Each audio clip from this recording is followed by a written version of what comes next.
Tudo bom, gente?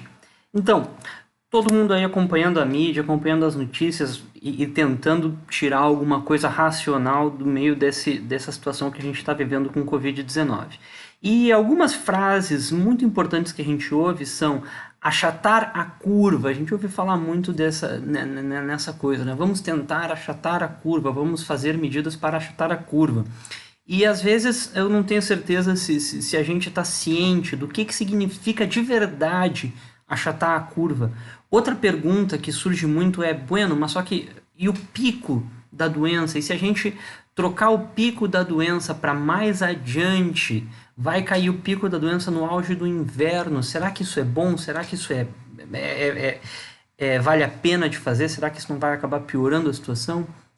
Então eu queria aqui hoje trazer um modelinho matemático, que é um dos modelos mais simples para modelar essa questão de pandemia, que é o modelo SIR. Vocês podem depois procurar aí na internet mais detalhes sobre ele, eu vou deixar alguns links ali embaixo na descrição, que ele é um modelo que nos ajuda a prever esse tipo de coisa. Então deixa eu apresentar ele para vocês aqui.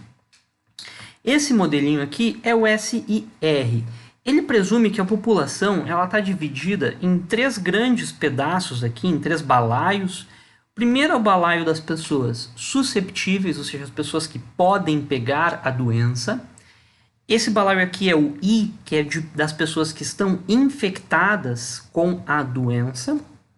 Esse balaio aqui é o balaio das pessoas que estão recuperadas da doença, e nesse sentido aqui a gente está pensando que elas não só estão recuperadas, mas como elas estão imunes. A gente sabe que no caso do Covid-19 não é exatamente 100% das pessoas que se recuperam que estão imunizadas. A gente já viu casos de pessoas que se infectaram novamente depois de já ter sido curadas. Mas, enfim, nesse modelo aqui a gente está tentando uma pequena simplificação, então a gente vai supor que todas as pessoas que se recuperam estão imunizadas, ou seja, que ninguém vai do balaio I de volta para o balaio das pessoas susceptíveis. E aqui no cantinho a gente tem o balaio que a gente gosta menos, né? Que é das pessoas que vêm a óbito. Então aqui a gente tem essas pessoas que infelizmente estão infectadas e acabam morrendo, né? E como é que funciona a mudança da pessoa de um desses balaios para outro? Então a gente tem aqui três grandes coisas acontecendo. A gente tem pessoas se infectando, e aí a taxa de infecção a gente vai chamar de I. Então a gente tem pessoas susceptíveis e elas têm uma chance aqui de se infectar. A gente tem pessoas se recuperando, se curando. Aqui dentro desse balaio a gente tem casos graves, tem casos não graves, a gente não está fazendo essa distinção. Mas aqui, então, essas pessoas podem se recuperar, seja em casa, seja com quarentena, ou seja no hospital com tratamento, ou elas podem falecer, vir a óbito. Isso daqui, gente, esse modelinho que é muito simples, ele acaba gerando um sisteminha de equações diferenciais. Ele acaba gerando um sisteminha, se você não sabe o que é uma equação diferencial, tranquilo, não se importa muito com isso. O que importa aqui é o seguinte, que a variação dos susceptíveis é sempre negativa, porque se eu sou susceptível agora, a única opção que eu tenho é me infectar, digamos assim. E se a gente se infecta, a gente deixa de ser susceptível e vai para infectado. Então, esse número sempre decresce, né? Então, os susceptíveis decrescem proporcionalmente ao número de susceptíveis e ao número de infectados, porque quanto mais susceptível, mais infecção tem, e quanto mais infectado, mais novas infecções tem também. Aqui a gente tem que a taxa dos recuperados é proporcional ao número de infectados, ou seja, um Rzinho vezes I. A taxa de mortalidade é um certo M, e a variação dos óbitos é proporcional também ao número de infectados. E por último, como é que é a variação nos infectados? Ela tem três partes. É a parte das pessoas que estão chegando, novas infecções que vêm do susceptível, menos aquela parte das pessoas que se recuperaram, menos aquela parte das pessoas que vieram a óbito. Então isso daqui dá um sisteminha de equações que a gente resolve numericamente fácil. Esse programa aqui é o GeoGebra, é um software aberto. E a gente vê que dependendo desses parâmetros I, R e M, a gente vai vendo essas curvas aparecendo aqui. Eu coloquei aqui de verde a curva dos susceptíveis, de azul a curva dos recuperados, essa curva a gente quer ver bem grande mesmo, e a curva vermelha é a curva que mais nos preocupa inicialmente, que é a curva dos infectados, e aqui embaixo, mais ou menos baixinha, é a curva dos óbitos, das pessoas que saíram do sistema. Então, aqui são só controles para a gente visualizar isso daqui. Então, a gente vê, ó, no início, então aqui o tempo bem pequenininho, a gente tem quase toda a população susceptível, ou seja, não tem quase infecção, então todo mundo pode ainda pegar a infecção, a gente também não tem imunidade. E a gente tem uma pequena parcela da população que está infectada, e por enquanto ninguém se recuperou e ninguém faleceu. Aí o tempo vai passando, aqui a gente está pegando o tempo, ó. O tempo vai passando, o número de infectados vai subindo, e aqui ele tem essa questão de um crescimento exponencial, que nem eu já falei no meu vídeo anterior. E o número de susceptíveis, claro, vai caindo, porque quanto mais gente já pegou, menos gente vai poder pegar. E pessoas aqui, ao mesmo tempo, vão se recuperando a linha azul. Esse crescimento continua mais um pouco, até que chega num pico do número de infectados, e depois o sistema segue, os infectados diminuem, as pessoas vão se recuperando ou vindo a óbito, até que chega lá num certo tempo maior, onde todo mundo ou já foi infectado em algum momento, e ou se recuperou ou chegou a falecer. Então, o que eu quero falar aqui é sobre esse parâmetro I aqui. Os parâmetros R e o M, a gente também poderia alterar aqui e ver o que eles alteram nas soluções, ou seja, uma taxa de recuperação maior ou uma taxa de recuperação menor, o que acontece com as coisas. Eu vou deixar ele no 0,7 aqui. E aí o M é a taxa de mortalidade, a gente vê que se aumentar, vai aumentar bastante a curva preta, vai diminuir o número de recuperados. Então eu quero deixar o M bem baixinho, na casa dos 3% aqui mesmo. Mas esse número aqui, esse aqui é a taxa de novas infecções. Essa taxa de novas infecções é o que a gente, como sociedade, tem controle. A gente não tem muito controle sobre a recuperação dos pacientes, porque a medicina está avançando e os médicos estão lá fazendo a sua parte, mas o mundo inteiro vai ter uma taxa de recuperação mais ou menos semelhante, né?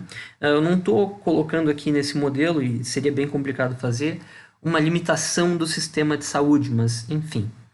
E a taxa de mortalidade a gente viu já que está, sim, na faixa dos 3%, alguns dizem que é 2%, alguns dizem que é 5%, tem uma certa controvérsia, eu estou usando aqui 3%. Então, esses dados aqui a gente não tem muito controle. Mas esse dado aqui, o número de infecções, a taxa de novas infecções, sim, a gente como sociedade tem o controle. E eu quero trazer aqui para vocês, primeiro, a observação só da curva vermelha, a curva dos infectados. Olha esse pico aqui. Esse pico, o que ele está dizendo? Ele está dizendo que nesse dado momento do tempo, praticamente 40% da população está infectada ao mesmo tempo.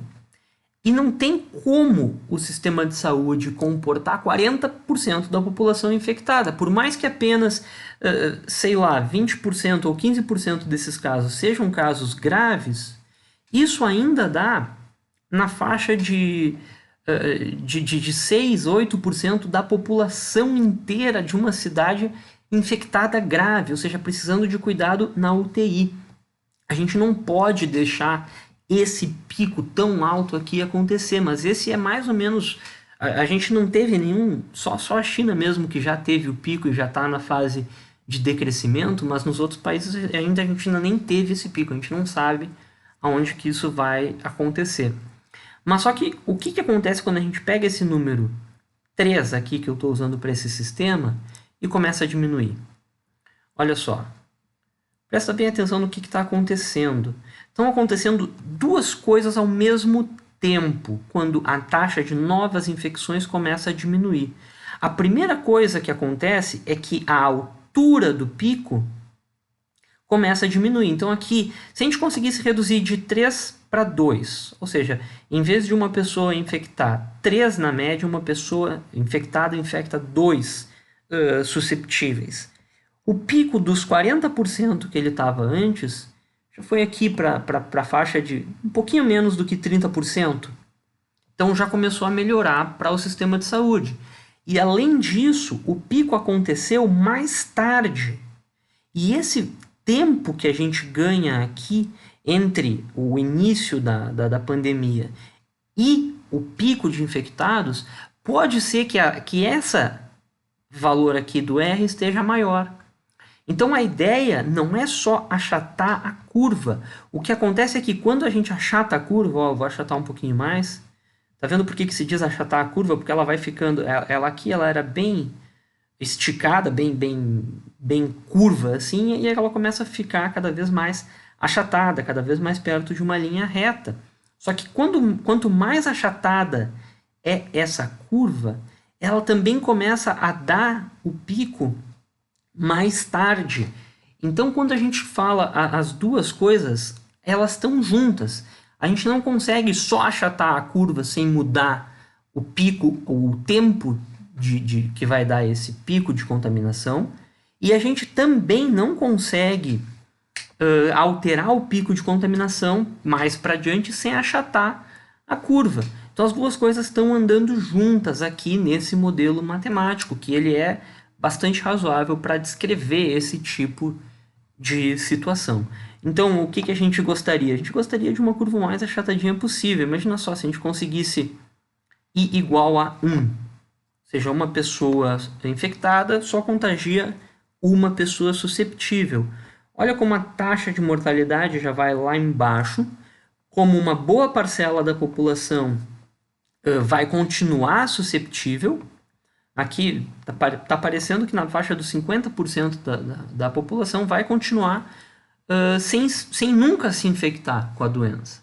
Enquanto aqui, quando a gente põe a taxa de I igual a 3, que era a minha taxa inicial, nesse modelo com esses parâmetros, a gente está vendo que todo mundo se contaminou em algum momento, né? Praticamente todo mundo aqui vai se contaminar. Esse susceptível começou a cair, ficou muito pequeno o número de pessoas que nunca se contaminaram. Então é isso aí, pessoal. Vamos tentar fazer o possível para que a nossa curva seja o mais achatada possível, que o pico dê mais adiante. Eu não sei realmente se o pico dá no inverno é bom ou é ruim. A gente sabe que no inverno o sistema de saúde está realmente um pouco mais sobrecarregado, mas eu acho que a mudança drástica de, sei lá, 40% da população infectada nesse pico, para, vamos ver o que acontece com I igual a 1. Poxa, deu menos de 10% da população infectada nesse pico. Vale muito a pena, sim, a gente lutar para conseguir reduzir esse pico aqui. E reduzindo esse pico, a gente avança com ele. Imagina só, de repente a gente consegue ter o pico só no verão de 2021, né? Tô sonhando alto, mas enfim, é isso que a gente tem que se esforçar. A gente tem que fazer a nossa parte, se possível ficar em casa, para reduzir a capacidade do vírus de infectar. Se não tem gente na rua convivendo com pessoas infectadas, claramente esse I vai diminuir. E se a gente conseguir manter esse comportamento por um longo prazo, olha só como é grande o benefício que a nossa cidade, que a nossa sociedade vai ter. Então, por hoje é isso. Muito obrigado aí.